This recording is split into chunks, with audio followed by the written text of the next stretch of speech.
Purity culture doesn't teach self-respect, nor does it teach respect for women. It just teaches shame and patriarchal control.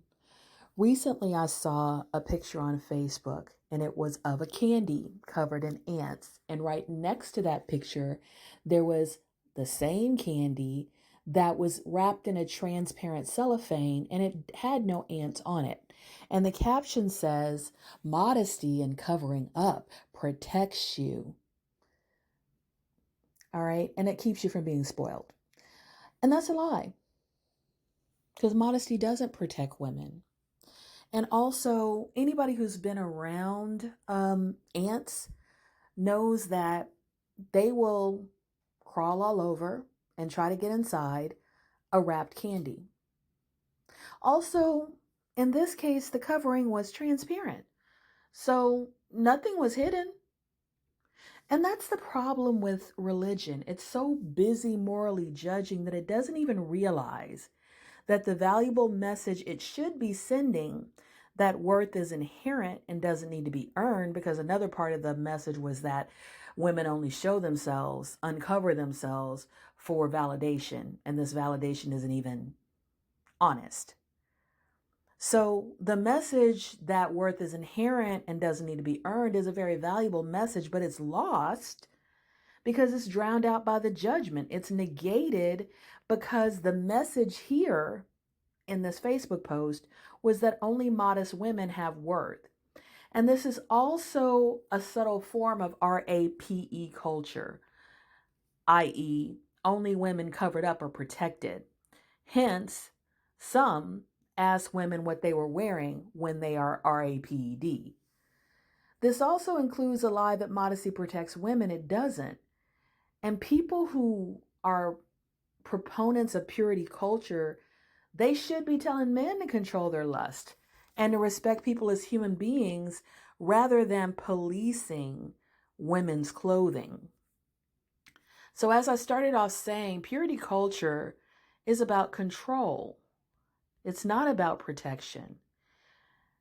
And the only way it is related to protection is more of a protection racket. So again, it's teaching that value is not inherent but situational, and that something as subjective as outward presentation can change a woman's value and safety. And that doesn't stop with clothing. It also equates to hairstyle, heel height, certain types of makeup, even voice tone, topics of conversation, or even location or jobs. Because they'll say, "Why were you in that location? Why did you get into that job? You know that men won't like it." So, this whole idea that only certain women deserve protection kind of has this vibe to me, kind of this subliminal messaging. Behave appropriately, and I promise patriarchy will take care of you. Don't, and something bad will happen to you. Men will assume that you're fair game.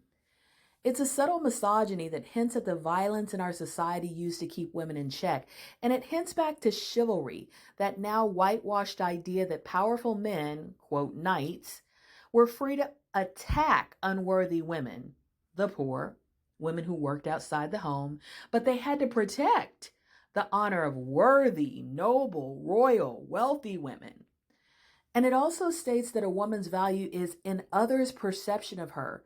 But in a society with at least three major religions that falsely teach women were born to, quote, help men, the entitlement to women's bodies, minds, attention, and labor is already there, regardless of anything she does.